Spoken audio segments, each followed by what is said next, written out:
not surprised at all. I called it last week. D23 heavy this week. The Hot 10 show, ladies and gentlemen. Thank you for joining us. It is Friday night. The crew is here, and we got some fun books to go through. We've got some fun almost 10 stuff to go through. I've got a little shit to give Stein, make fun of him about today. About today? Yeah. About a book that you put on the almost 10 list. Oh, okay. Yeah. Was it your sale? No. So what up, everybody in chat? 37 live to start the show. You know how we do this. The live chat just makes this show amazing. So thank you so much for being here, you guys. We have, if you're not subscribed, hit that subscribe button, hit the thumbs up. It helps us a ton.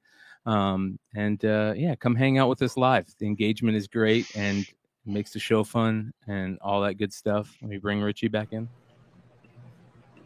Let me know. Did you want to come back in, or did you want to go stay out?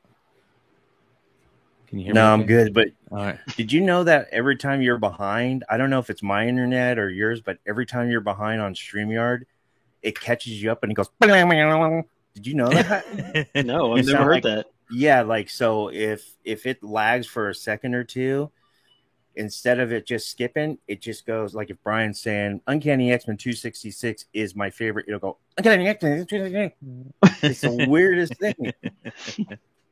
Yeah, man, that's StreamYard. Shout out to Ben. What up, Mr. Longshort? I got a Mr. Longshort book on the almost 10 list tonight. Shout out to his IG. Make sure you guys check out his IG. We appreciate the $20 super chat. Listen, you guys, the shows have been absolutely amazing lately. The live shows have been crazy. The Hot 10 has been great the last couple weeks. I've been doing like 4-hour shows on Saturday nights, and that needs to end ASAP. 4 hours? 4 hours, bro. What in the world? You look tired. Crazy. I'm very stoned. Yeah. So yeah, that's about right. Yeah. Shout out to Kid Cones. Had first Bogcast interview in a long studio interview in a long time, and it was nice to get back to it. We got Kid Cones on, badass recording artist, also runs the social media for Raw Life NorCal. So he like brought all these goodies, like all these raw rolling paper goodies. It was a lot of fun. Shout out to Ronnie, RSS Collectibles. Love the show. Never stop. 1999 super chat. We appreciate. Make sure you guys are following Ronnie. I know Ronnie's going to start doing stuff in the community. I think he's going to be doing maybe a show. He 47 years of comic shop experience is the way. That's insane. Yeah, man. So, and he's talking about stories. Now, here's the thing, Ronnie. Like, are they going to be like really good stories? Like, are you talking about like you're going to be telling stories like Howard Stern style, like, or are they just going to be like okay stories? 47 years, a long time in the comic industry, man. Hey, it'll be like I was watching a little clip the other day, and it was a guy who said he was one of the first 300 Tesla employees, and so when Tesla hired him on, they hired him on $120,000 a year. And they gave him, 40,000 stock options. And at the time, they were only 90 cents a share. So he goes, it's whatever. It was like $40,000. No big deal. He goes, so like, they were like, well, what did you do with them? He was like, well, I kept them. He goes, and then several years later, I got a divorce. And my lawyer told me that Tesla was going to fail. And the only way I could pay my attorney bills was that I had to sell my shares off to pay my attorney fees for my divorce. So he sold off his all his Tesla stock and got like $75,000 to pay his attorneys. He goes, those shares would now be worth $50 million today. That's a story that I like to hear. I don't like to hear that, but those are the stories you're like, holy cow. Well, he said that his stories will make Stern look boring, so that's going to be very interesting. And I'm not surprised. There has been some crazy drama that just continues to shake itself out, and it's very interesting. I saw that books were coming back from CGC, and there were 10s that were out there. We're not going to get into it tonight. There's no reason. You guys can go look it up and check it out for yourself. But yeah, those books are still selling out there. That's for sure, man. So it's very interesting. All right. Ladies and gentlemen, you know how we do this. We do the almost 10 to start off the show. We've got 87 live right now. Make sure you guys hit that thumbs up. But before I do that, I want to check in on Richie. Richie, you guys, you've been doing some shows lately, man. Packing them in. Like you did a show yesterday, right? Did a show today. Before that, I think you've done 2 new shows. Well, I spent an entire 12 hours putting together like 130 slides for another 4-hour show for you. And everything happened with my dad, so I had to kind of just take it right off of StreamYard, which kind of sucked. But yeah, I got something going. I'm getting good feedback on it. I'm trying to put together something that could help the community if they don't have a chance to research and see what they should be buying, or not should be. I shouldn't be using that. What I would be buying if I was them, or if I had the money. So it's called Buy the Dip. We had our second episode today. It's pre-recorded, but I get the live chat, and it's been fun. It's a lot of fun. And I think I'm going to put together one that is a sell now as well. But yeah, it's just a top 5. And you know how I am in the sense with comics. Like if I start talking about one thing, I'll start going down a rabbit hole and talk. And but did you know about this character's also linked to this? You know how I am. So I do that a lot, and it's a lot of comic speculation without putting together comic speculation. I just go down this avenue about a character and all the characters around that character. People just like it, so I'm gonna try it a little longer, see how it spec works. Is very interesting right now. There's a lot of different types of spec that are in play right now. The movie spec is kind of jumped heavy. We've got a lot of fun books to talk about tonight, but we're gonna start it off, you guys, like we always do here on this channel, and we started with the almost 10, brought to you by Beyond Wednesdays. Let's get it.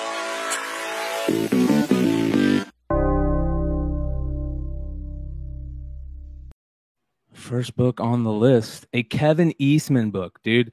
I saw Kevin Eastman had a variant for a Marvel book. I think this week came out. I think it was like a Wolverine something. It was a 1 in 25. Yeah. Garbage. I am not an Eastman fan. I am not an Eastman fan at all. But there's certain books of his that sell for a grip of cash. This being one, Fistful of Blood, number 4. Is this the 1 in 10 variant, Stein? Hold on, it's not the right one. It's not? No, here. That one's the B cover. Hold on. I got the Yeah, this is I was about to say this is horrendous. Yeah, well, he wrote this too. He wrote right? Fistful of Blood? Did he? Yeah, I think so. Oh, he might have. Yeah. I can't even find the live stream now. I've got too many tabs open on my where the heck is it at? Let me see if I got. Oh, there it is. Oh, there we are. Yeah, okay. So, see if I can share this. Share screen.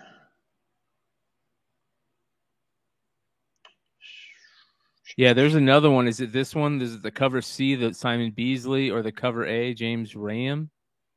It's got a big skull in the background. Is it for issue number 4? It's actually it is Bisley, but it says like it's got Bisley's name. Yeah. Okay, I got that. Hold on, yeah. But it says covered by Eastman and Bisley, but it looks like Bisley's signature. Yeah, it is. So here it is, and this is a killer cover right here, man. Yeah, this is great. This is much better than that cheesy Eastman cover. And listen, I give I'll give flowers to Eastman all the time. He's great at creating what he created, and I'm not a fan of his art. Yeah. So, yeah, this is badass, bro. This is Simon Beasley, and yeah, Eastman wrote this. So Eastman, Beasley, and Varga. This is the cover C incentive. Beautiful. What did it sell for? So yeah, 1 in 10 sold for $80. I'm sure I remember when these came out, they weren't the easiest to get because it was an IDW title back then, and that was several years ago, right? That was 2015, so like 7 years ago. But yeah, this was the last issue, so I'm sure orders were way, way, way down on this one. Yeah, so $80 for that though. If you ever Cool see book. it, that's one you just don't see every day for sure. No, that's a cool book for sure, man. I really like that. All right, next on the list, we have got a 1 in 25 Dodson variant for Rogue One #1.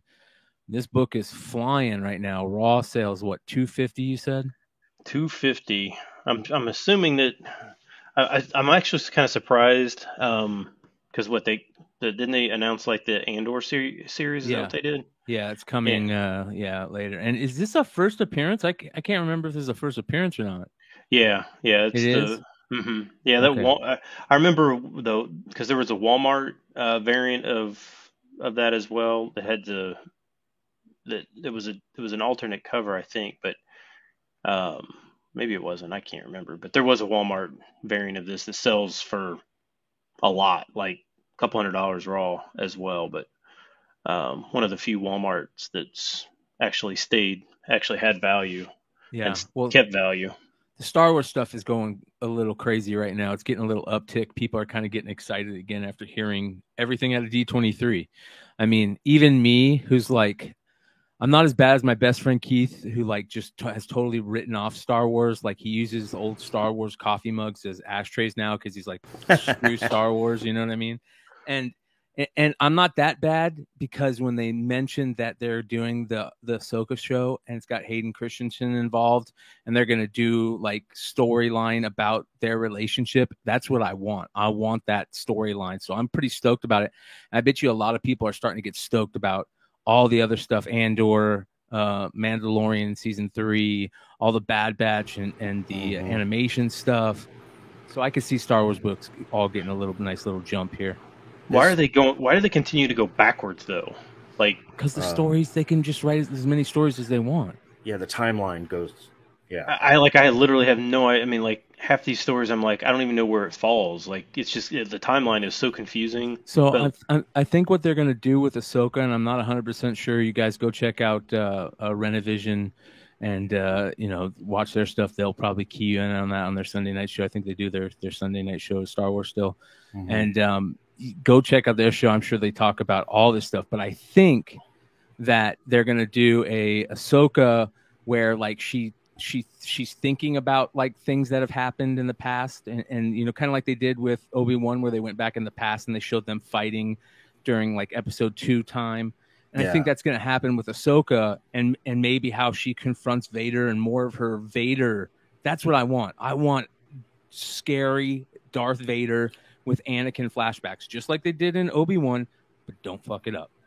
This book was a sneaky big Star Wars book. There's like 5 or 6 first appearances, and then what's his name? And Cassian Andor? No, Forrest Whitaker is Saul Gerrera. He's first is in here, and then Ben Mendelsohn's Krennic is in here. So first appearance. So. Yeah. Cool stuff, man. All right. Dodson, great Dodson. I love Dodson covers no matter what. I always pick up Dodson covers. Me too. Ratios. Yeah. You can tell too when it's them. All right. Next on the list, we got a very interesting book right here. Sideways, #1. This is the Comics Pro variant. Interesting. What's going on here? Is there news here? How much did this sell for? This sold for $50. I didn't even know there was a Comics Pro variant of Sideways. But this is the first appearance of Sideways, correct? Mm-hmm. Yes. Whatever that means, it probably doesn't mean much if it's from DC, right? I mean, they toss characters away really fast. But Yeah, I mean, I guess this one's pretty hard to find. I guess it looks like the regular cover. I'm assuming, is it just like the background is black and or it's like sketch or Blue, whatever? blue is red, I think. So the sideways is red on the first print, and it's more of like a normal background compared to, sketch. I guess that's what's that called? Color splash, right? Color Yeah. splash. Yeah. So The trade is red too. Hmm. So Interesting. Yeah, I don't know how rare they are. I mean, it was from the Comics Pro in that year or whatever, but so I don't really know exactly how rare it is, but you don't see them for sale that often. So, but maybe it's just yeah. because people just I do that a lot by books that are somewhat scarce, and then you just stick them in a box and you forget about them, and then they become really scarce because nobody's even thinking about them. I don't know if this is one of them or not, but Yeah, this is interesting. Very interesting. All right. Next on the list, the almost 10 list, we have Kiss Solo, The Star Child. I guess they did 2 little series for Kiss Solo, right? They did the Star Child and then I think one more.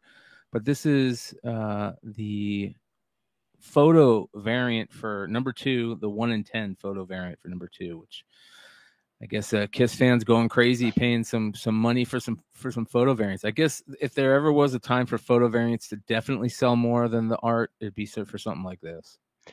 yeah, I didn't know if like Kiss has like some kind of a signing or something because that seems to be what happens on a lot of these photo variants when they start selling is because somebody's having a signing, and there's just it's especially with these obscure you know things that don't have a whole lot of photo variants. Um, but I'm assuming this one was not from the because is it Dynamite that's doing Kiss stuff now? Is that who's doing the Kiss books? This sounds about right, but I'm not sure. Chat, let us know.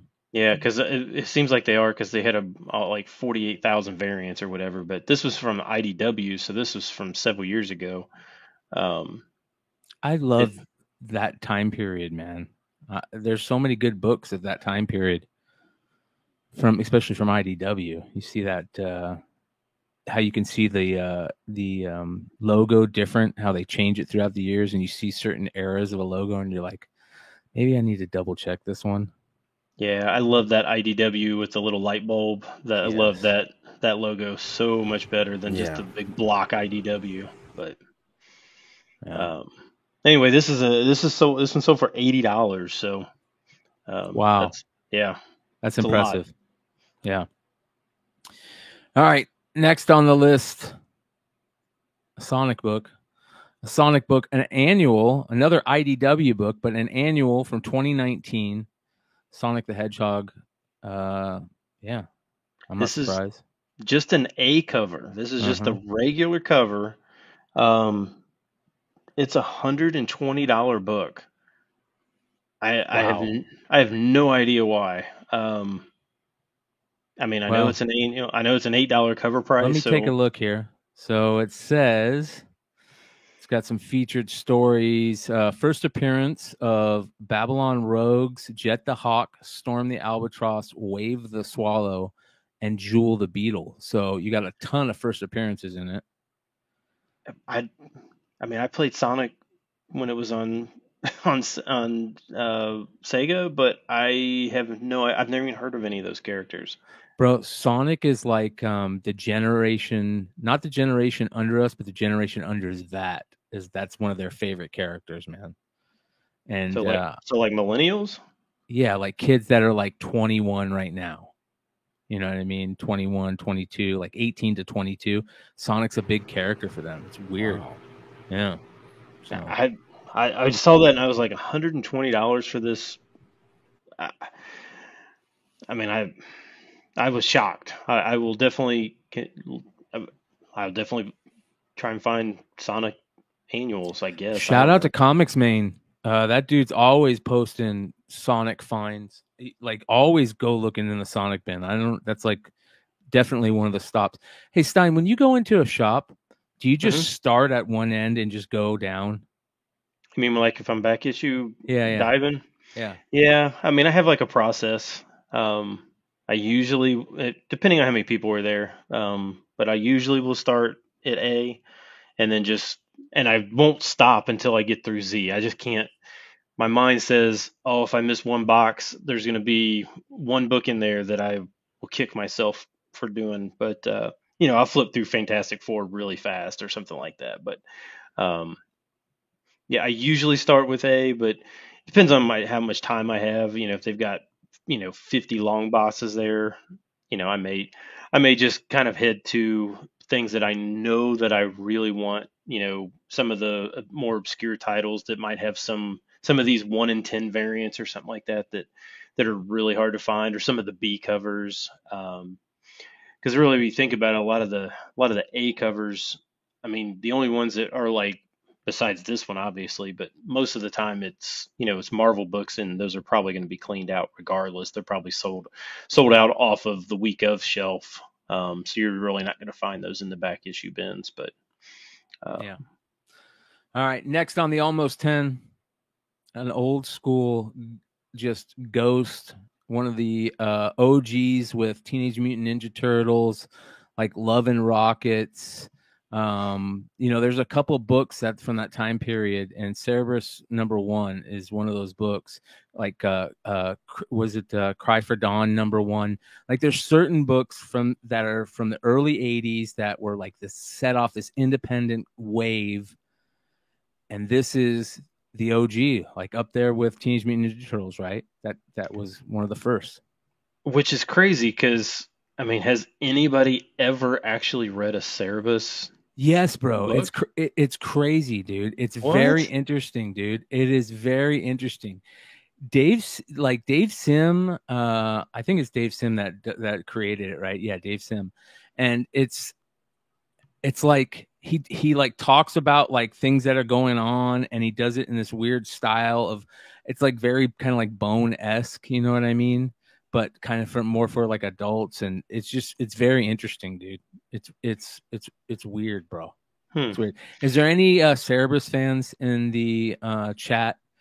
Yeah, here we go. Like James Kreider says, Cerebus is a great read up until about 150. The last 150 are completely off the rails. Yeah. So there is, Milk and Cheese. Awesome Sauce Radio brings up Milk and Cheese. Yeah. So yeah, just really, really cool stuff, man. And this is very what's it called with this book? They make fake ones. They counterfeit the shit out of these, bro.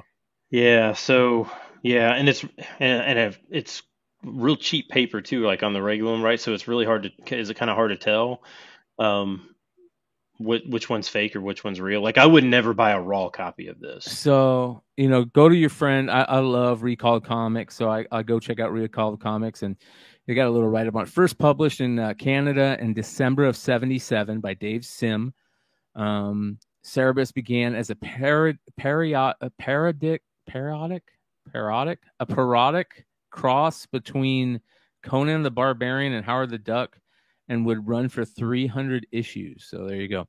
Print run for #1 was supposedly 2,000, with around 400 of those allegedly arriving badly damaged from the printers, and the majority of the others were mid-grade at best. Apparently only a handful were in very fine to near mint condition or better, and Sim put those to one side at the time, but sold some of them in more recent times. CGC notes these as Dave Sim file copies. So be on the lookout for graded Cerebus #1s for Dave Sim file copies. That's a cool thing.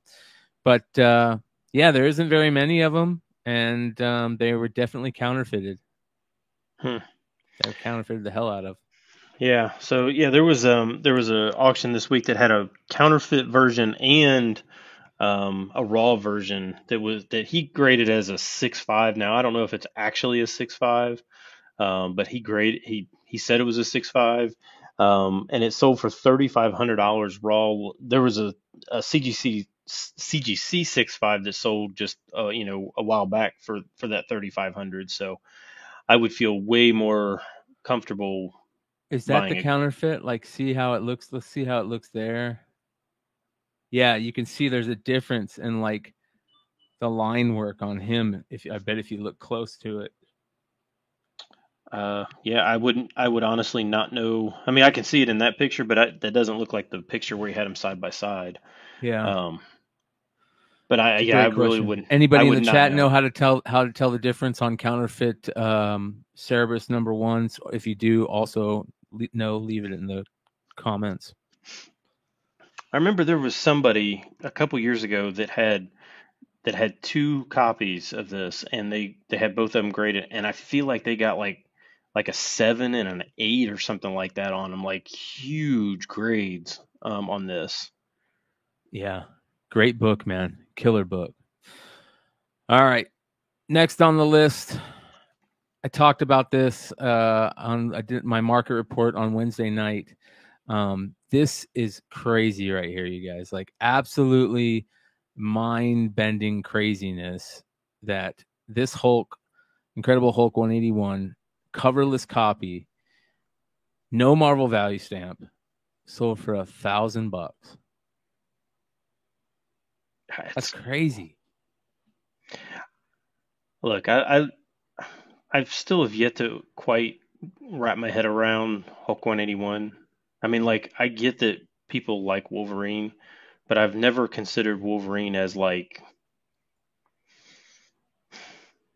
in the Marvel world, it's Spider-Man, maybe Wolverine's number 2, maybe. But I'd say it's probably Wolverine and a few others are kind of in that number 2, number 3 slot. I just don't understand. I still feel this is my conspiracy theory coming out. I still feel like Hulk 181 is somehow being used as like people launder money through it. I think it logically makes no sense that it sells for as much as it does when it is so readily available, and it's just something's not right with it, and I don't know what. I can't put my finger on it, but it just something doesn't sit right with me about that book. Now, again, I don't think it's a terrible book. I don't think it just doesn't, over the last 3, 4, 5 years, something just doesn't fit with that book, right? Logically it doesn't make sense. Yeah. Well, I think that this book is one of those books. There's certain books out there that will always just sell. It will be crazy. We'll never understand. We'll never be able to put our mind, our fingers on it.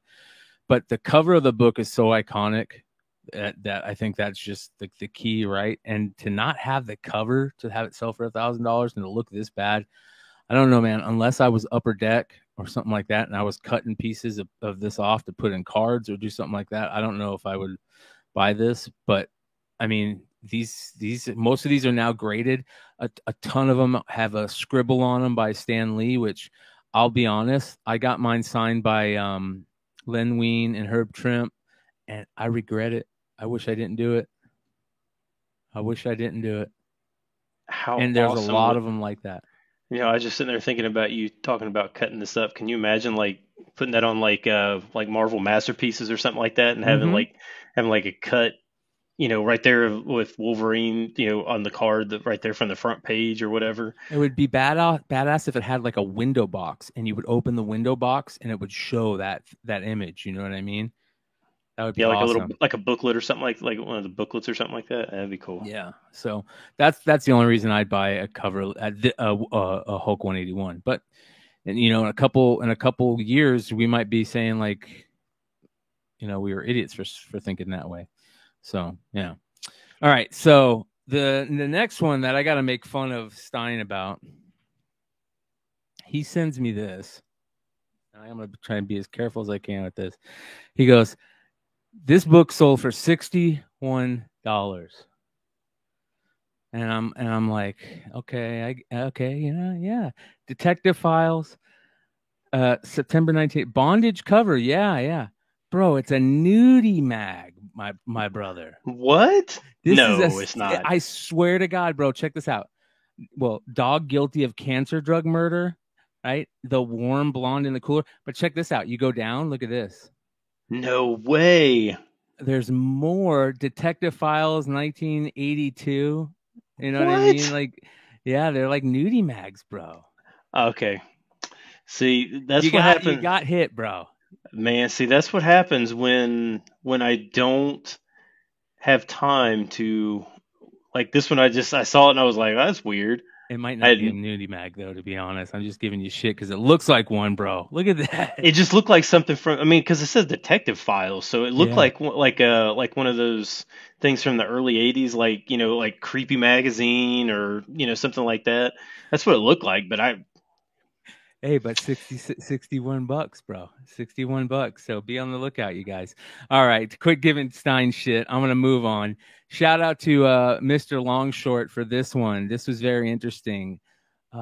This book is back in the news, in the sales. Black Boy Fly #1 sold a couple of times this last couple of weeks. Check this out. This is crazy. Shout out to Mr. Longshort. Make sure you guys go check out his ID. Look at those sales, bro.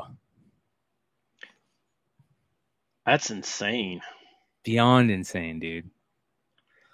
So Is that was limited like 100, right? yes, very, very limited.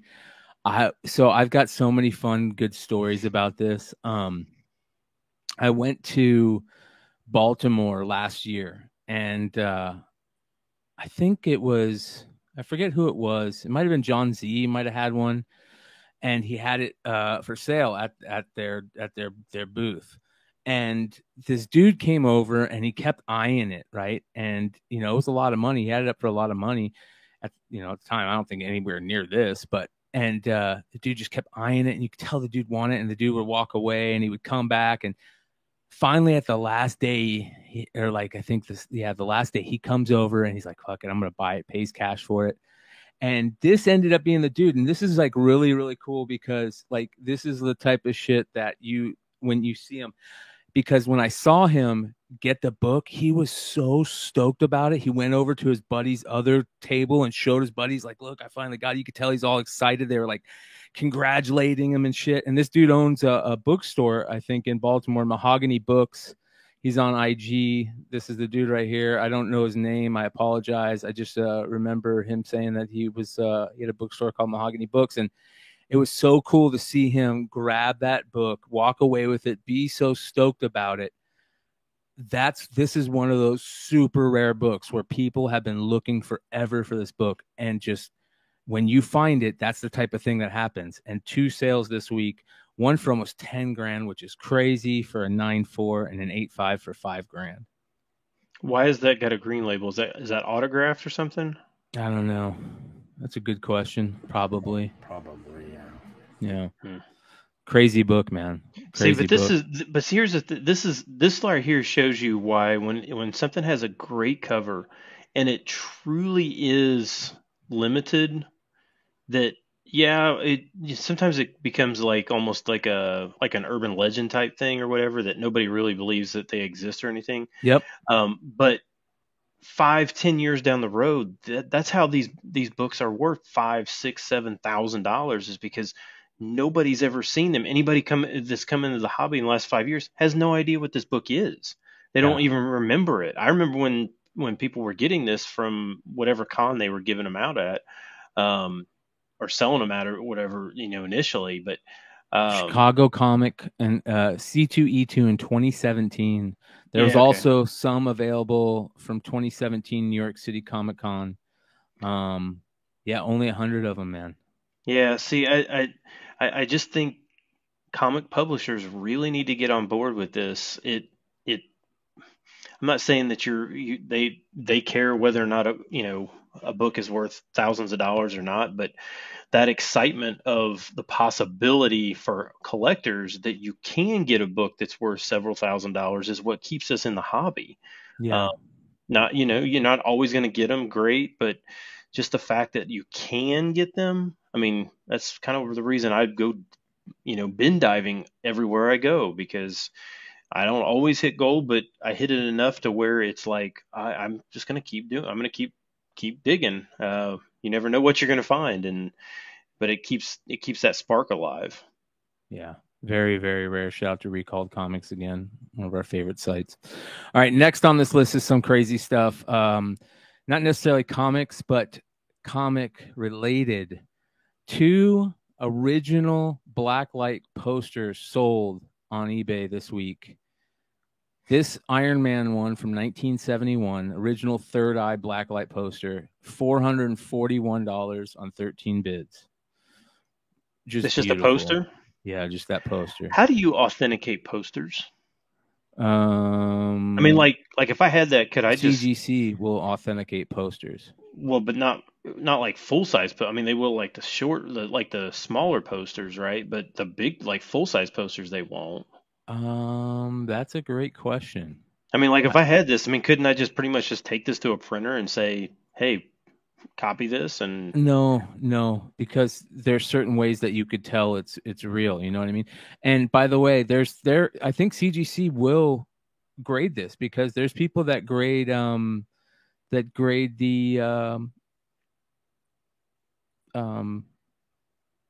Star Wars posters, the original one sheet Star Wars posters, all that type of stuff. You know what I mean? Yeah, but how does CGC do it? I mean, did they put an authenticated sticker on it, like PSA DNA, or how do they? No, do they that? put it in they actually put it in like a for art. It's like almost like a case, but it's really, really thin, and it's a big case, and it's like almost like plexiglass. You know what I mean? You haven't seen those? You've probably seen them for the smaller ones where they almost look like they're. Yeah, I mean, I've seen them for like rock concert posters and stuff like that. But those are actual CGC cases. I mean, like they're like legit hard plastic.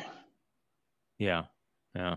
Another one that sold for a ridiculous amount is the Silver Surfer one. Sold for another similar ridiculous amount for this one. This one's beautiful, gorgeous.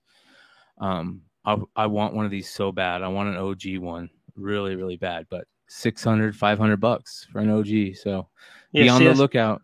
Yeah, I see. I mean, like Dennis is saying that you can't replicate them. H&H says it's very hard to replicate. Yeah, you know what? I would tend to think that, but I've seen the most ridiculous things that you would think never could be counterfeited. Yeah. I don't know how these people do it or not, but they somehow are able to do it. Phonautograph has an avatar of Eternity, which is a really badass OG blacklight poster from that time period too. There's an Eternity one with Doctor Strange, I think. That is badass. And you know what I would do with this? I'd get it framed up all sick and everything with non-glare glass and all that. And then I would get like a little blacklight thing that you put on the top, and it shines down right on just to the poster. So it always has got a blacklight on it. It'd be so badass. So there you guys go. That is the Almost 10, ladies and gentlemen. Make sure you guys go check out Beyond Wednesdays. You can find the link below. We appreciate you, everybody over there who are subbed up. Thank you.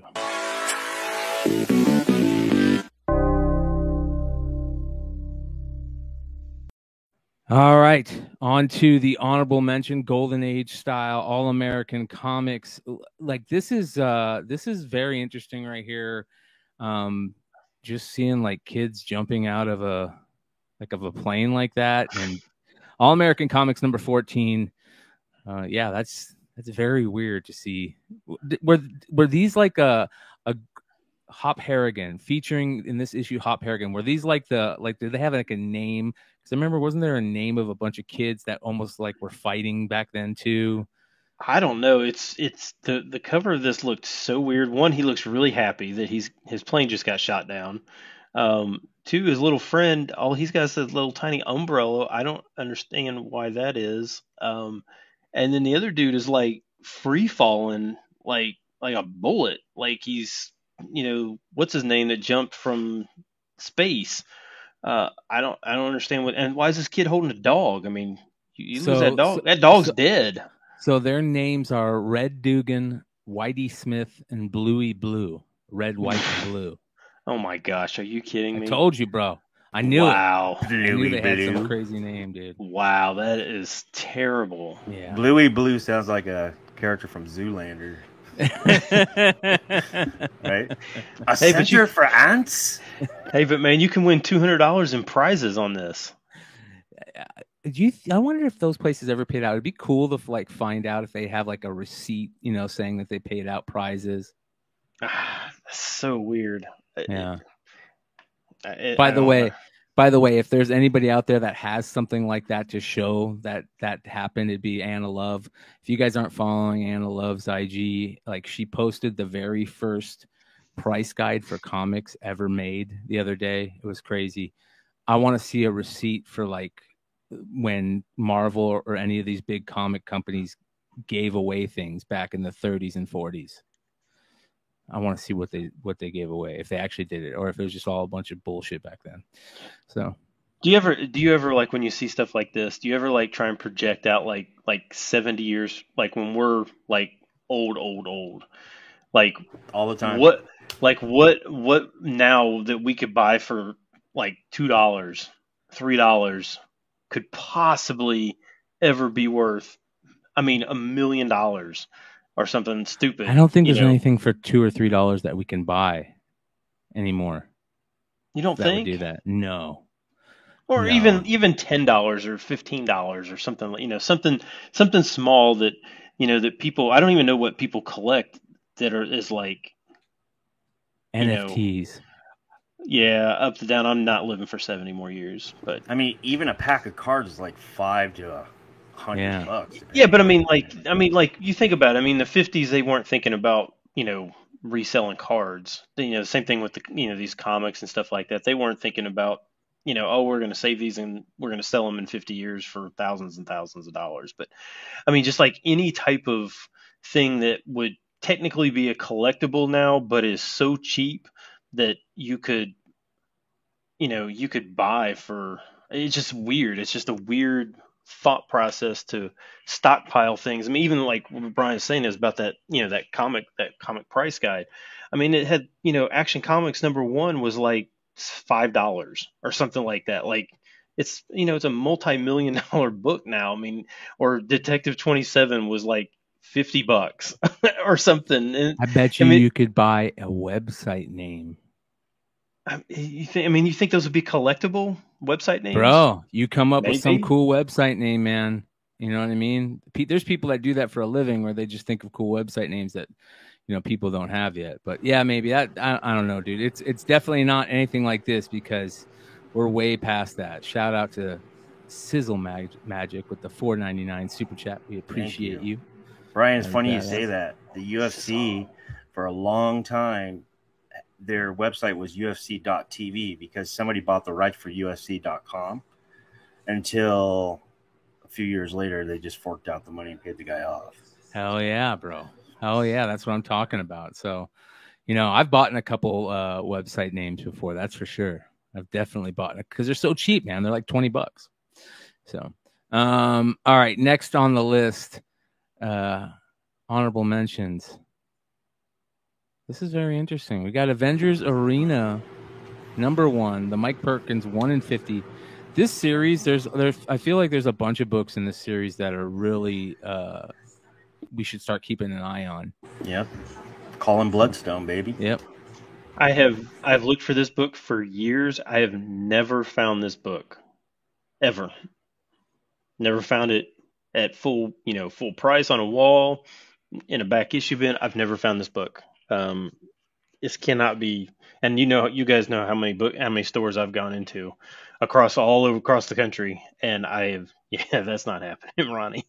I have never seen this book, but it did sell this week for a 9/8 sold for $450, which is, I believe, an all-time high for this. There you go, Dre.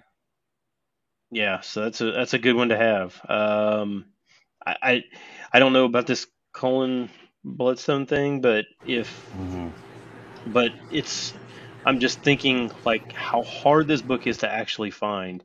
If he ever becomes something really good, this book will be just, I mean, it'll easily be a 4-figure book. Good point. I love it. Yep. Good stuff. All right. Listen, after D23 and the Werewolf by Night stuff and all the people that are starting, we're seeing a movement on all the Marvel, horror type characters. I saw that Legion book is back on the up. Raws are selling for $400 for that book where it's got the Legion of Monsters in it. There's just a bunch of crazy books, and we're going to see more on the list as we go. But number 10 is such an amazing book this week that I'm so mad I have not gotten a copy of yet. This thing is absolutely gorgeous. Bone Orchard Mythos, 10,000 Black Feathers, number 1. The Mike Del Mundo 1 in 100 variant is absolutely amazing. Jeff Lemire series, new series. A lot of people are talking about this series, and this cover is just beautiful. Like I don't even know what the story's about, but yeah, that cover is crazy cool. Yeah. For those of people that are just listening to this right now, take a second and look at your phone or, take a look at the TV, because this cover is fascinating. It looks like a old school spiral notebook, kind of like got a breaking the fourth wall feel with a skull looking back at you. It is creepy and it's cool. It's very cool. What are these selling for right now? They're selling right around ratio, right around 100. But again, in this time of everything is down, usually the 1 in hundreds are only selling for like 60% of that week one. So yeah, the fact that it's selling for right at 100 is pretty good. Especially when most of the other covers, even like the 1 in 50 is only selling for, like 25 or 30. So it's selling the for 1 in 50 is not bad too. But this cover is it's just sick. Yeah. It is Del Mundo is awesome anyway, but this cover is really it's so unique looking. Now I know there's been a couple of unique period. Yeah, there's a couple other Lemire books that have kind of had this notebook paper feel. Like he did like there was like a Valiant, I can't remember which book that was, but that he drew. It was that he drew. But this one just has such a different look to it. Really Red Rick does the same thing. Yeah, it's just strikingly looking. I don't know what it is. Compartment of Truth, I guess, had one, which is interesting too. So, yeah, man, this is good stuff. Yep. And exactly what Rain and 3 says, marinate on this book. So this might be one to just buy and put away. I love it. All right, next on the list, more D23 spec coming at you. Thunderbolts news, Captain America 354, U.S. agent, starting to see more in the spec play world, and it's kind of interesting to see this character jumping back just based on the Thunderbolts news. Yeah, I mean, I think maybe I'm just reading the vibe wrong, but it feels like most people are pretty happy with the Thunderbolts lineup. But it's still just the Thunder. I mean, I know some people are like, "Oh, I love Thunderbolts," but the comic community in general clearly doesn't. Otherwise, they would not keep having series that bomb. And I think the idea of the Thunderbolts is a cool thing, right. Just like the Suicide Squad, where you have these characters who are, originally like very villain-esque, but have good qualities to them, that have that, so you can start that hero journey story, right? That's in every type of, storytelling out there. So I think that's what people are stoked about. Super messy first appearance, John Walker. But I like what's his name, Wyatt Russell. I like the actor they cast in him. I think he is perfect for the role. Kurt Russell's son, right? Is that Kurt Russell's son? Yeah. No way. Yeah, bro. Goldie Hawn and so what's her?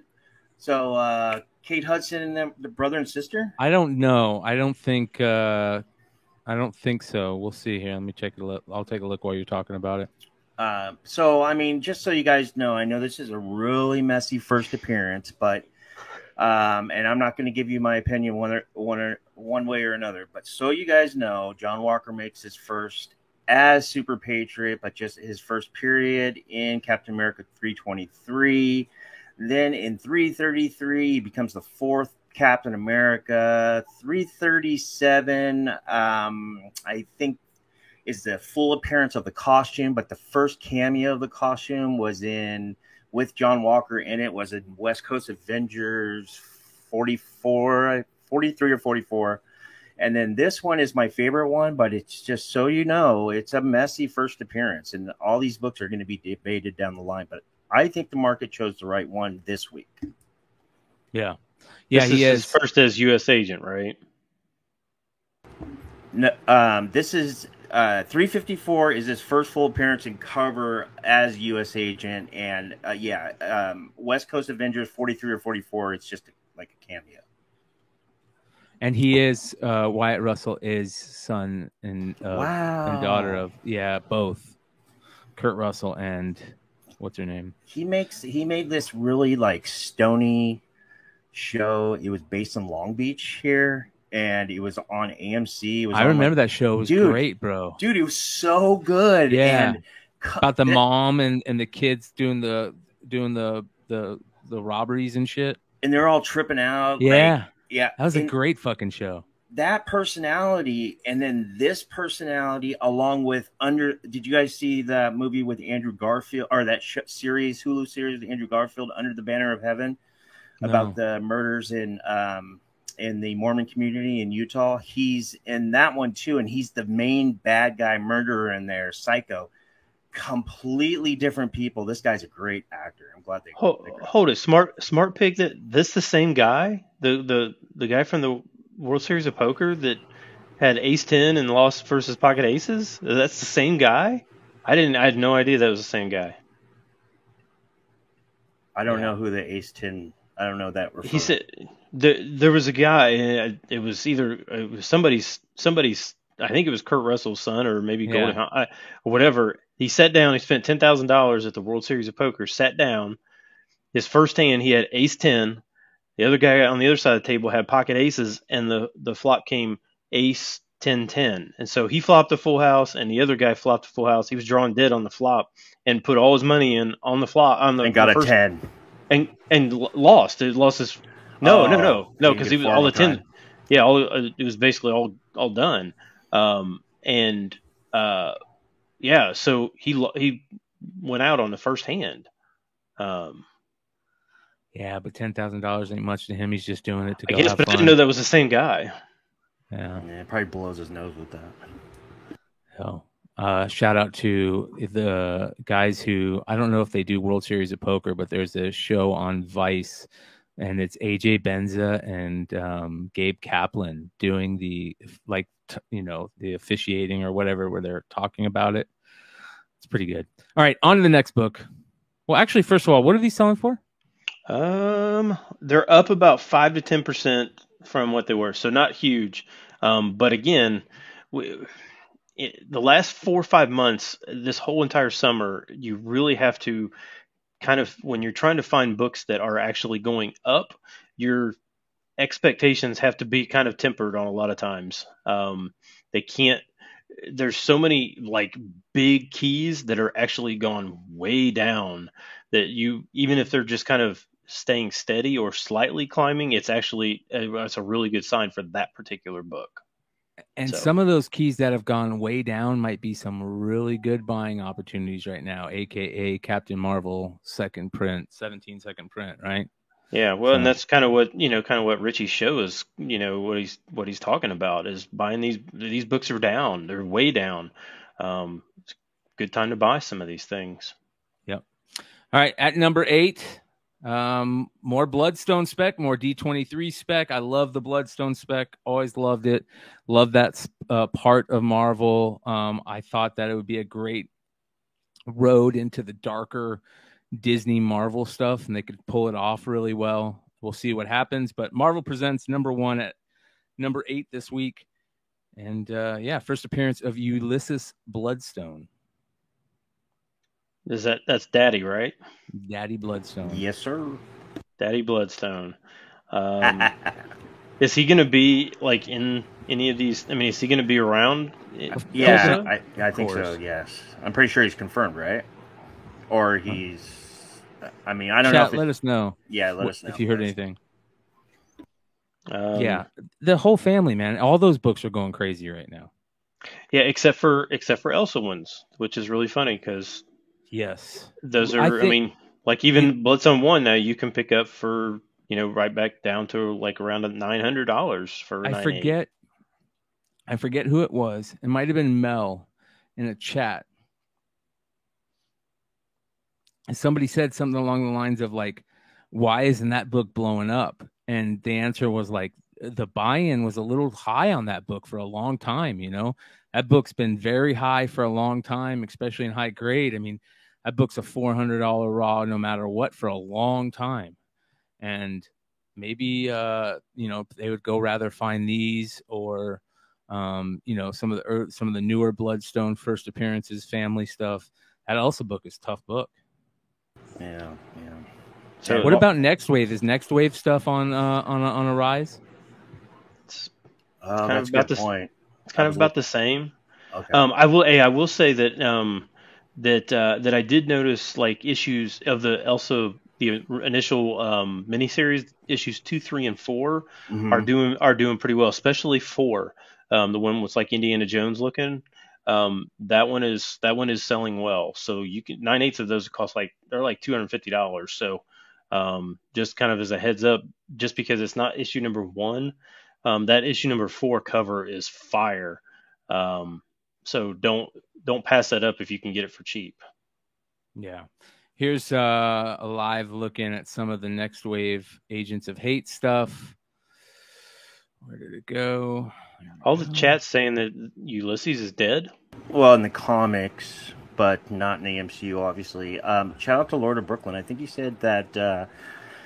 Hope you're good, Lord of Brooklyn. Brad Pitt is Ulysses Bloodstone. Dude, that Next Wave Agents of Hate director's cut, I feel like that's a great buy at $10 to $15. I love the cover. Yeah. I mean, it's crazy, right? I mean, $10-15. I mean, you can buy you can buy the whole series for $60. Yeah. This is a great play right here. I love that, man. I love that. Yeah, be on the lookout for some of the other Bloodstone stuff. Maybe it's a time to buy in on some of it. Some of it's starting to sell very nice. Maybe it's a time to sell on some of the others. And here you go. Marvel Presents number 1. Who is playing Elsa Bloodstone? Oh, I forgot her name. Hold on. Up the Down says, no, not in the comics, Dollar, about talking about the movie. No, I'm talking about the comics. He's dead in the comics. He's dead in the movie? I don't understand that. Is he a zombie? I don't get that part. So we haven't seen the movie yet. Yeah, it's Laura Donnelly is the main actress. So. Who is that? I don't know who that is. You don't remember seeing her in the did you see the D23 trailer? Oh, that was her? Yeah. Oh, yep. So she's got black hair? Yeah. So she was blonde and red hair in the comics, and they went with a black haired. I didn't know that was who that was. That's why it didn't even dawn on me. They're probably gonna redo her hair, don't you think? I mean, who cares about her hair? I don't give. I want to see the red hair, baby. I mean, I'm not a. I have nothing against red hair. Half my family's Irish, the other half's Italian, but I'm just used to that more modernized Elsa rather than.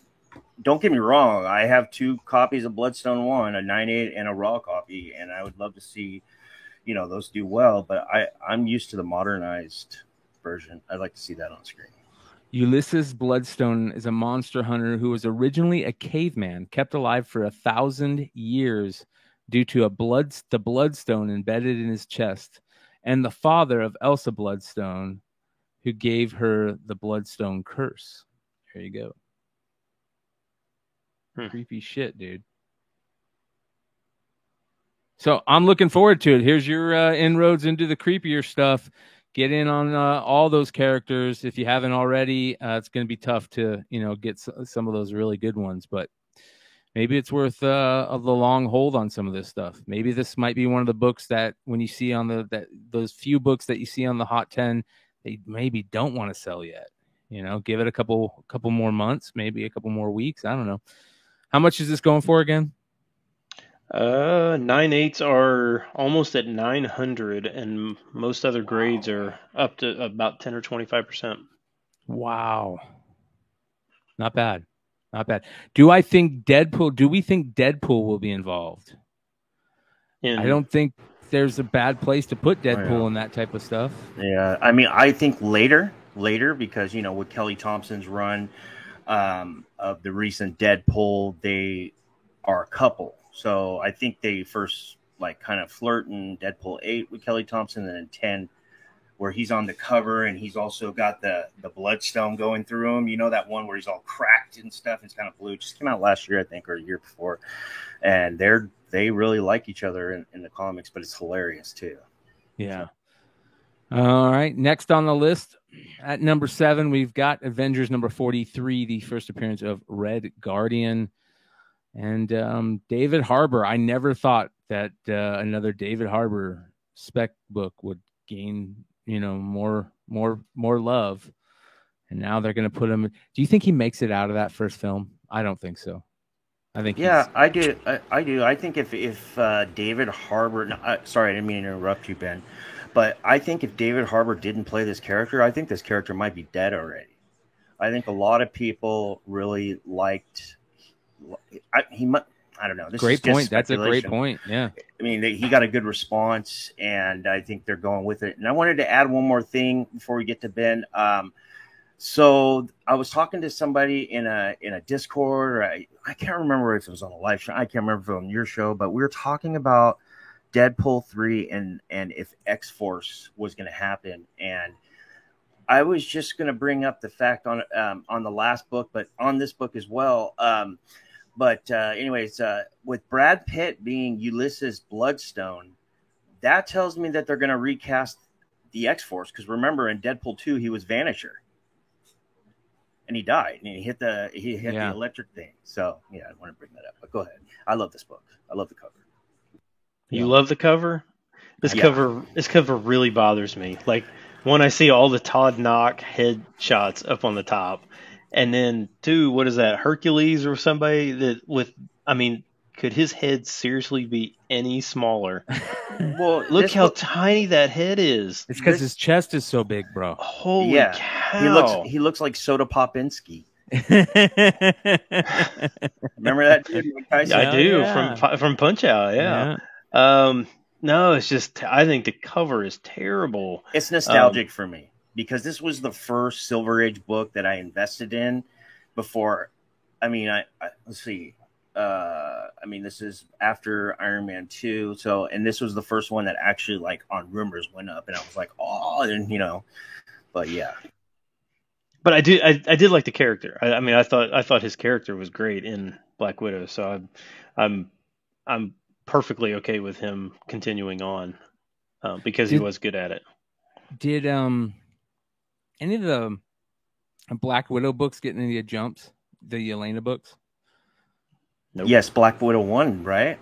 I mean, not really. I didn't check the numbers, but it was on a list.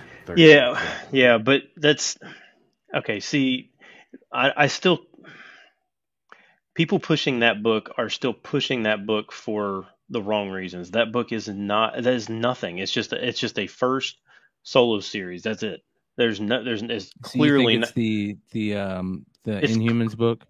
Oh, she's in like 14 panels. I mean, it's like not even close to being just a cameo. It's absurd that anybody would think that is not a first appearance. I love Yelena, and I love Florence Pugh. I think she is so freaking infectious, and she's cute as hell.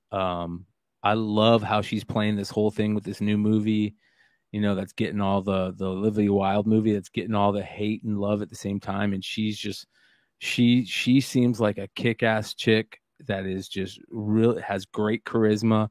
And I would love to see them put more of the future Marvel universe around her, man. She is so everything. She is definitely not ScarJo burnt. She is fucking perfect pick to take over from ScarJo, because ScarJo is just burnt and Florence Pugh is perfect. So I'm really hoping. What? Funny you say that, because I totally agree with you. Fucking A, bro. Yeah. Like, who in the chat does not agree that Florence Pugh is just like perfect for that character? Yeah, she's great. And even in anything else she's in, all the other movies she's in, you see the behind the scenes shit. Like, she reminds me of the chick that played Wonder Woman, with how like infectious she is. Like, she just seems super cool. And I think that's a big deal. To me, Scarlett Johansson was just getting a little too burnt. Yeah, Gal Gadot's like that. Yeah, you're right. Yeah, very similar. So, good comparison. All right, what are these selling for again? They're up about 10%. Not bad. So it's hard to get prices when you're talking about like especially like Silver Age stuff or Copper Age stuff. When they're selling kind of in all these random grades, it's really hard to like nail down prices for those. So a lot of times it's just better just to say they're up in price approximately X number percentage. Now I know some of the other people, push really hard volume of sales. And they say, oh, it's up 14,000% this week, but it could have only had one sale the week before, and now it's got 10, and it's up 1,000%. That it just doesn't. The percentage means the percentage increase really means absolutely nothing. There's no context behind that. So when you talk about prices, is really where the key should be. By the way, if you guys are catching this on the rewind, the live chat is just hilarious tonight. They are on point right now, and they're making me actually like kind of laugh out loud behind the mic here. I have to keep on hitting mute, man. This is pretty interesting. All right, next on the list, number 6, some more D23 spec Iron Man 219, first appearance of the Ghost. I did not expect to see the Ghost back in any MCU movie.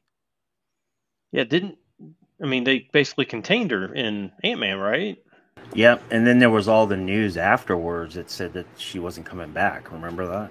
Yeah, so it was I agree, it was very strange. I didn't hate her character in Ant-Man. Neither did I. I thought she was great in Ant-Man. So I'm not mad at her. Thorough brings up a character that kind of makes me feel a little bit interesting, and that's that Taskmaster. Like, I definitely don't care about that Taskmaster. I do care about Taskmaster if they pull a little crazy Super Skrull thing with the Taskmaster, and then maybe the Taskmaster becomes Super Skrull, aka they merge those two characters, right? Oh, theory. Cornbread. Maybe. I want the Taskmaster. I want a badass Taskmaster, and you could kind of play that with the Super Skrull maybe a little bit, even kind of, give him, a crazy look that's more, I don't know. Who knows? We'll see. Well, they went with the gender swap on Taskmaster. We're dealing with it, Marvel Studios. But now you got the multiverse, and you're bringing in all these variants. So bring in Tony Masters. What the heck? Right? Well, here's interesting. Was I can't remember. Was Ghost female in the comics? I didn't read Iron Man. I was not an Iron Man fan. Is it? I didn't think so. I don't think know. Ghost was female in the comics. Yeah, chat, let us know. So I think that's an interesting play. I don't know, man. I love Ant-Man. I love everything about Ant-Man. Yeah, Ghost was a dude. So I'm really stoked for what's coming with Quantumania. I love the way it looks. I think that and the Skrull shit are my two favorite things I'm looking forward to right now. Totally. So, after that freaking trailer, bro, that thing looks so good, and I was not at all excited for Secret Invasion. The only thing every time that movie title came up, all I could think about is the 500,000 print run for Secret Invasion 2 and people paying $30 for that book. But that's another story for another day. But anyways, yeah, I think this is a pretty, I don't know. I know D23 was a lot upsetting to a lot of people because they didn't get what they thought they were going to get. The confirmation on DP3 and Shang-Chi 2 and everything else. But we did get some surprises, and I'm pretty happy. And the trailers look good. Yeah. Airboy the Barbarian says, shouldn't Super Skrull be linked to the FF team since he's an amalgamation of the FF powers? That's what I'm saying, bro. Make it an amalgamation of two characters. If we're going to listen, I don't think that's going to happen. Do I really think that's going to happen? No. But if there's any way that I can make them give us the cool Taskmaster that we want, like you can make him some type of Skrull and play that into the storyline of why he's able to do the cool Taskmaster shit we want. Like whatever it takes, just give us a cool Taskmaster, not that stupid shit. That was the only thing wrong with Black Widow, was that Taskmaster shit. Everything else was great. And with and Deadpool coming, come on. Those two have a nice history in the comics. I hope it happens. Yep. What are these selling for? 9/8 are 700. Wow. 9/6 are 140. So 9/8 may be now because it's an all white cover. It may be a difficult 9/8. I didn't look at the census numbers on it, but I would think just with from this era with that white, I would think this probably gets pretty dirty pretty quickly. So maybe 9/8s are really difficult, but it seems bloated compared to 9/6 prices, but who knows? Hey man, I really think smart buyers right now are snatching up those 9/6s, man. They're snatching them up right now because a lot of them have books like this in a 9/6 have very easy pressable defects if they're clean, like you said. I don't know, man. I think 9/6s are at on some books the price differential is so much, it's unreal, and we should start really looking. And we said that in the past, but really, really now. And I think it's Longshort that actually kind of does. He keys in on that sometimes. He'll show really nice 9/6 buys. Yeah, I know, Doc Joe. I know. And anybody who has said that they've never been a 9.8 snob in their life is a liar. Do you know everybody goes through the 9.8 snob phase? You know how many times I've bought a 9/6 hoping to CPR, and almost every time, if there's no color rub on it, it can be CPR'd. Like, it just misses. There are some books though. Like, I'll give you an example. I wish Mel was here. We talk about this. Thanos 13 is a really good example. That book is notorious for back color rub, and it's tough to get a 9/8 in that book. But yeah, I mean, there's a lot of 9/6 out there, guys, in auctions that people that can't press, they still did it, and they graded it and wasted their money. So hey, shout out to OG Press Wizard Half Price Crook. I did see that Crow #1 that he pressed, Dennis. He also not only pressed it, he made the autograph. Something different happened with the autograph, and that is something that I want to talk about at some point on a show with some of these pressers and see what the community thinks about the whole pressing thing and get a little bit into it more. It's interesting when you start playing with the autographs, right? Because you can take autographs off books sometimes, right? Well, it depends on the ink, first of all, and where it is. I mean, if it's a Stan Lee Hulk 181 or whoever, and they sign the inside page with a ballpoint pen, you're not going to get that off. But depends what it is. Yeah, I don't know. It's very interesting, and I'd love to talk about it at some point. All right, next at number 5. This is a very interesting, weird book to show up at number 5, but D23 again. What do you got going on here, Stein? Yes, so this is Tron, the 40th anniversary that apparently they gave out. Apparently they had a Tron, like animated. Yeah, some kind of. I guess it's like a Tron video game maybe or something. So they had like a room for this Tron video game, and this is what they gave out. I guess you had to be in that room to get this. Yeah. It's pretty cool. I don't think anybody knew that they were going to do this, but it's pretty cool. It looks There's a new game. It's called Tron Identity. Is the name of the new game.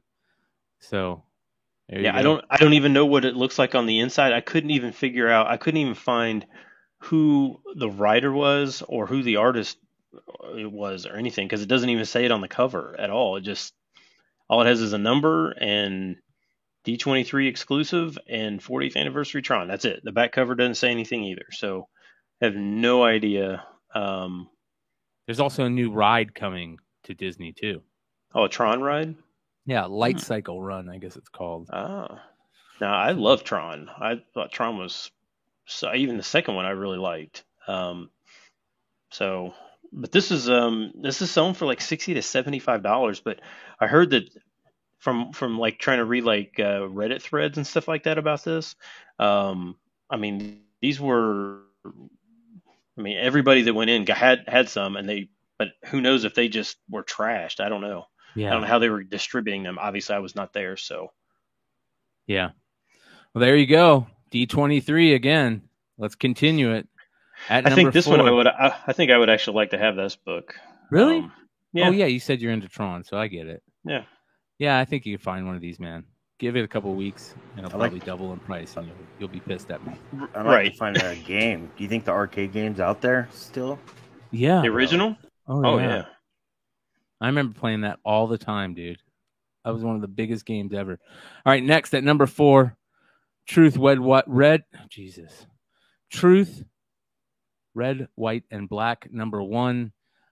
This book really took off about a year and a half ago, maybe. I guess it would have been last fall because that's when Winter Soldier came out, right? Yeah. Right. Yeah, and this book just blew up. Now back on the list with more Isaiah Bradley news in the works at number 4. Yeah, so it looks like he's coming back for the new Captain America stuff. I'm cool or with whatever. that. Yeah, I'm cool with that. I think. I mean, we talked about it before. I mean, he had his appearance in Falcon and Winter Soldier was so small, but it was so impactful that you almost just had to. They almost had to use him again, right? Yeah. Yeah, it was one of the main things everybody talked about. That actor played the part so well. It was written very well. It was good. It was very good. Carl Lumbly? Yeah. Carl. I remember he was in a show back in late 90s, maybe mid 90s, called Mantis. And it was really freaking good. I think it was like on Fox back in the day. And I love the hell out of that show.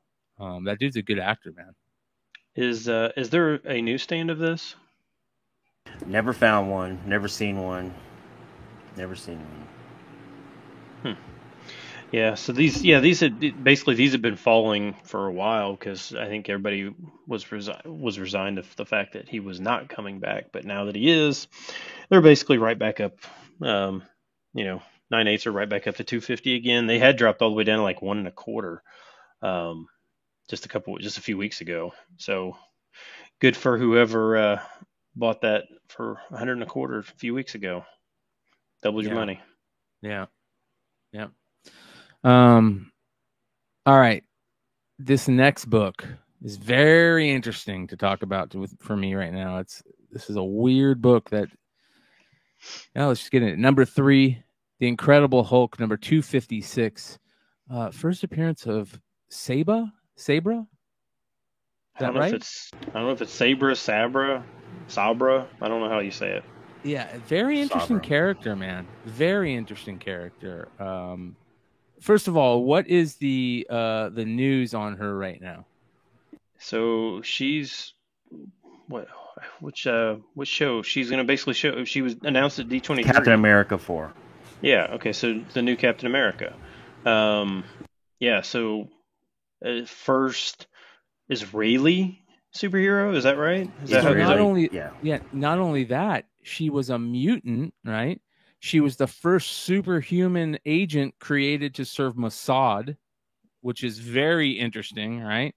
That they're kind of pushing this character. It's very interesting that they're using this storyline right now, especially with it doesn't feel like it's very interesting. That's all I'll say.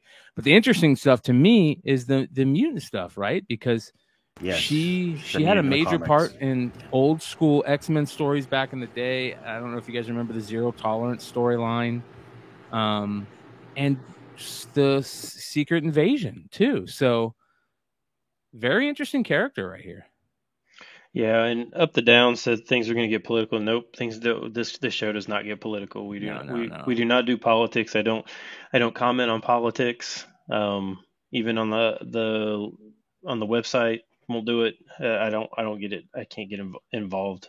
The part of and I will just kind of just mention what the political thing is it's because she's Israeli and she's like part of like what the Israeli army or something like that. No, Mossad is like the secret special forces of the Israeli army. Okay, so so it has so basically it's like Palestinians that are not happy with that. Or again, in this day and age, it's really hard to tell if it's actually a bunch of people or just a few or a bunch of Twitter trolls that are upset, because you can't really tell.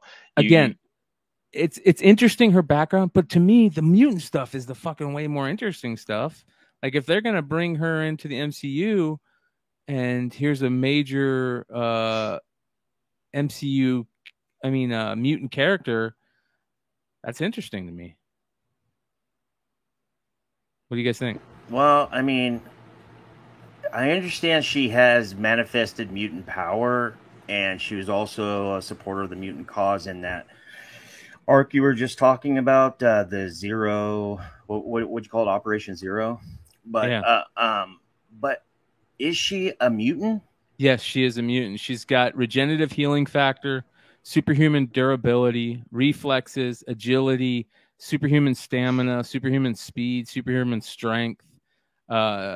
Says she is a mutant that possesses multiple mutant abilities: life energy transfer and power bestowal. So that's very interesting. She is a formidable and experienced combatant, having trained in Krav Maga, which is that's cool. That's dope. In both armed and unarmed combat in the Israeli military, as well as police investigation techniques and intelligence gathering. So yeah, man, she's a mutant. I think they brought her in because she ties into Union Jack, and Union Jack is coming, and that's also, I believe, M13. That character's gender swapped as well. Yes, MI13. I think it's on one side of the street. I'm kind of like, hey man, this is cool that they're gonna have, Israel is going to have their own superhero in the MCU. But then the other half of my brain says, okay, is this political or what have you? But no, I'm gonna chalk it up as this is a new character that nobody was really banking on. I never heard anybody talk about this character. No, and she's got a pretty interesting origin. I'm excited. Yeah.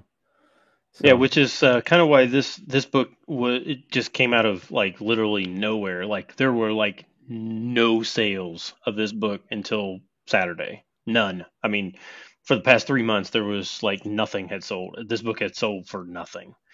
And then all of a sudden there was dozens and dozens of sales since Saturday. So, and what are they selling for in Raw?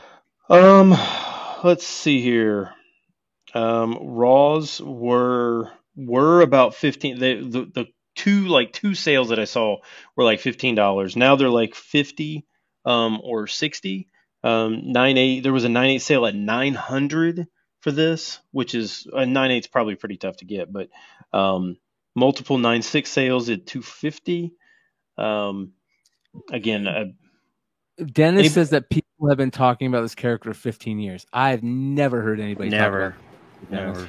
Well, Dennis talks to his little friends in the back of his warehouse, so who knows? Yeah. He's got stacks of these in 9.8. And just so you guys are clear, I'm not saying, I'm not referring to her as being Jewish, because there's already multiple characters that are Jewish in the MCU. You got Moon Knight, you Magneto. got Ben Grimm, Magneto, Wanda Maximoff, Wiccan. I'm talking about an actually Israeli citizen who is also an agent, a secret agent with superhuman abilities. That's pretty cool. Yeah, I mean, I wouldn't worry about it too much, Richie. I mean, we're not going to get, we're not the ones making the decision. To, pre-McFarlane. Every single person, honestly, all three of us, half the books and half the characters that they make anymore, we could be upset about them if we really wanted to. We can be upset about every single. We can all be upset about something. Nobody's happy with anything. Everybody hates everything now. So it's just better just to understand that we're not going to make everybody happy. And just move on. That's interesting. So when the 198 event happened, which was pretty interesting, definitely weird time during No More Mutants and stuff like that. But when 198 happened, everyone demanded to know if she survived, and editors included her in the mutant guide to show she survived, says Dennis at Wonderful World Comics. So that's a nice little piece of info there. I wanted to bring this up to you guys. I made an entire show about this, and then unfortunately my dad turned sideways on his health, but he's here, we're good. But anyways, long story short, with this character, with the leader coming in, some other ones I have down, but does that kind of ring a bell in your head? Like, well, maybe all this stuff we're hearing about the Hulk, the rights for the Hulk going to the MCU might have a little bit of base to it. Doesn't it seem like they're kind of preparing for some kind of, those Easter eggs for that King Thanos ride at Disneyland, which, by the way, the MCU said that ride is part of the MCU continuity. Yes, it is canon, MCU canon, that ride. And King Thanos first appeared in Thanos 13, just to let you know. He's on the cover of the late printing. But anyways, it kind of rang a bell in my head. And when I saw the photo, they had a photo of the ride at Avengers Campus here in Anaheim at California Adventure. And who was on there? There was the freshman year, the Spider-Man freshman year animation. Spider-Man was on there and some other characters. But there was a Planet Hulk character on there. And there was another Hulk who looked like the Sakaar Hulk from Ragnarok. A lot of people were saying, and then some other people were saying, "Oh no, that's Amadeus Cho," but it didn't have the spiky thing or whatever. But that just kind of rings a bell in my head, like, holy crap, maybe the Hulk rights are coming back to the MCU, because it seems like they're kind of surrounding him with the characters.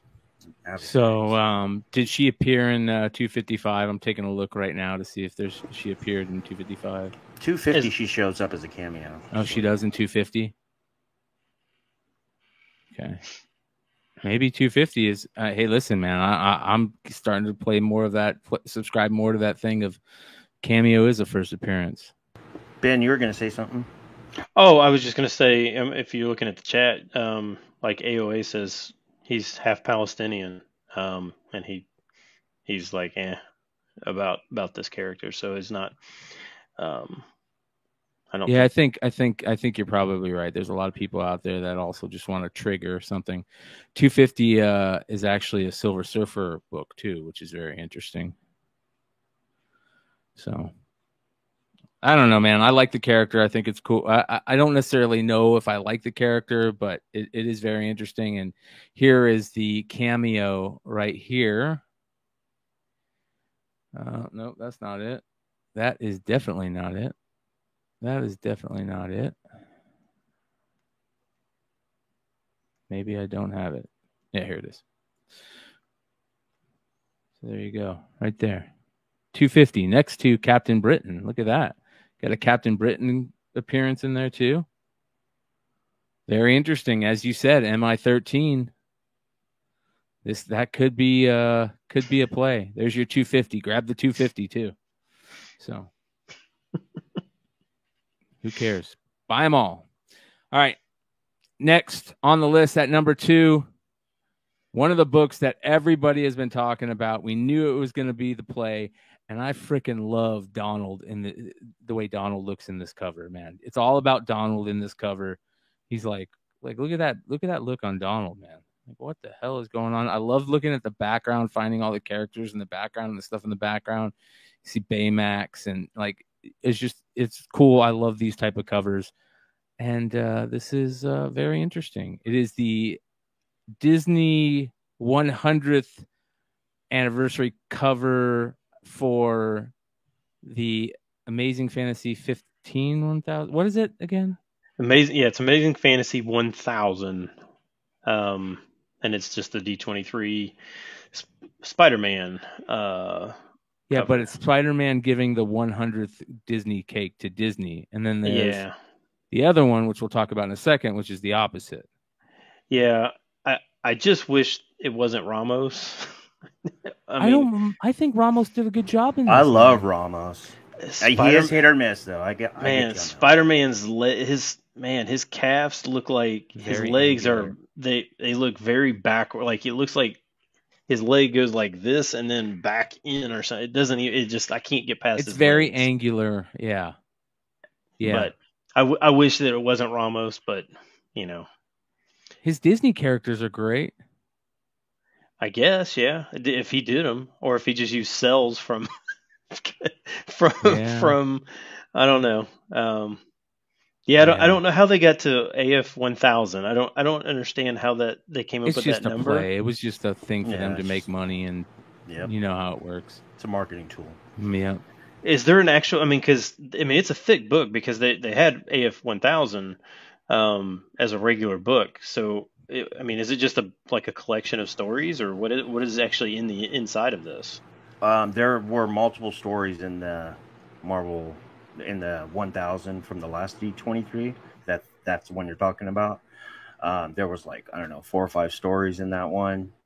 I don't know about you guys, but I love Disney characters, and I don't really think about it in my normal life. But every time I get a chance to go to Disneyland's about 10 minutes from here. Anytime I get a chance to go, man, I just get so like nostalgic. Like I just love it especially when they're on Marvel Comics. I think that's really cool. There is so many creator credits to this book. It's unreal, man.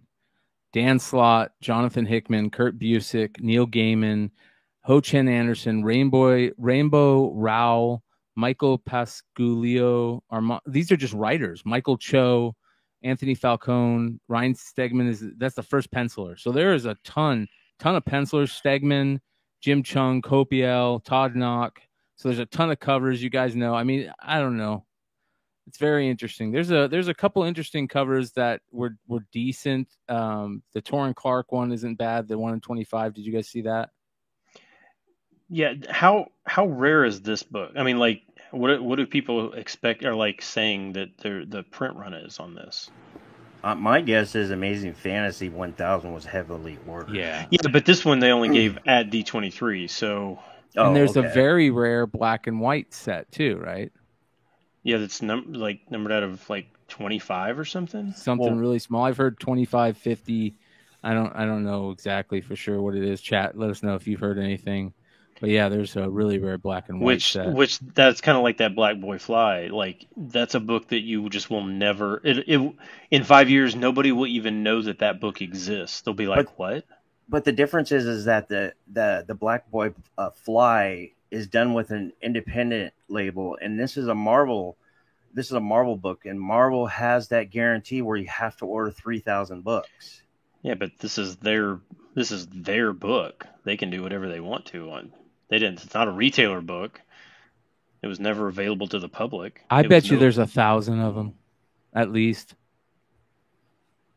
I don't know. I mean, they don't. Yeah, I mean, it's one of those things that I just wish that they would be more upfront. Were they for sale at the event, or did you get them? I think it was only given like you had to be in like the panel thing or whatever. I think is where you had to. Yeah. Tom says they gave it at the Spider-Man panel. I thought that you had to be in there to get it. There you go. So Wilbert says in 2019 the panel was held in a room holding 1,600. So figure the same or bigger for this, maybe 2,000. That sounds about right. But I would tend to think that this is kind of like the one from, was it whatever year that was from? 2019. Mm-hmm. Yeah. So, gosh, I can't believe that was 3 years ago. But I can. 3 years kind of has done that. The Matrix glitched, and 3 years went like that. So I can believe it. Yeah, I mean, Bruno's saying that about 3,000 to do a cost of this. Again, this is more like a. I mean, a con. You think of like the Star Wars Galaxy's Edge thing. You know, they gave it out to the employees. Well, they obviously didn't print 3,000 of it. It was a gift to the employees. They're going to take a hit on that. They're not trying to make profit off of this. It's more of a thank you gift to, you know, employees or people at the panel or something like that. So really has nothing to do with 3,000 on this. Here's another comment from Decor that says, no, you couldn't buy them at D23. They were only given at the end of the panel, and the room had less than 1,000 people probably.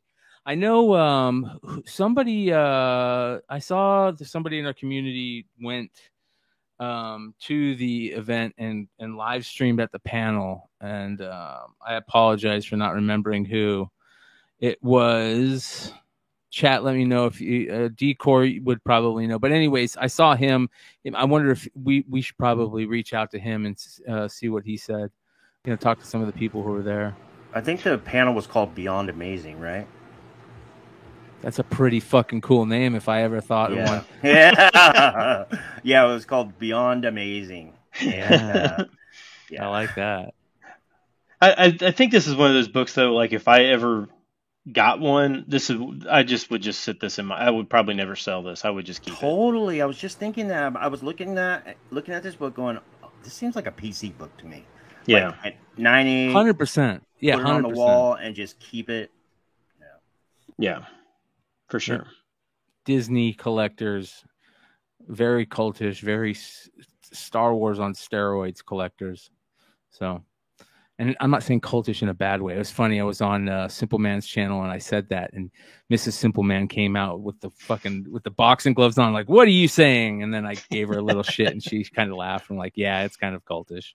So, all right, number one. You guys all know what number one is. Both these books are selling like hotcakes right now. And here's the other version, the Mickey handing all the Marvel characters a cake of 60th anniversary. And I love this too. I love the little Spider-Man balloons. This is excellent, man. Yeah, so it's weird. So a lot of people are selling these as a set. But the individual sales, like where they're selling just this one or just the Spider-Man one, the Spider-Man one is selling for about $5 less than this one. Like they're like that one's selling for like $320, $325. This one's selling for like $330, $335. It's real strange. Like why does this one get like a $5 or $10 bump? I don't know. But they told everyone in the room to only take one of each. Oh man. I know exactly what that looked like. People just shoving them in their backpacks. Karma, baby. Hey, for all those you guys that took 10 and 15, hopefully there's nobody that took 10 or 15, but for all you guys that took 3 or more, karma is going to come after you. I'll give everybody that took like 3 or less.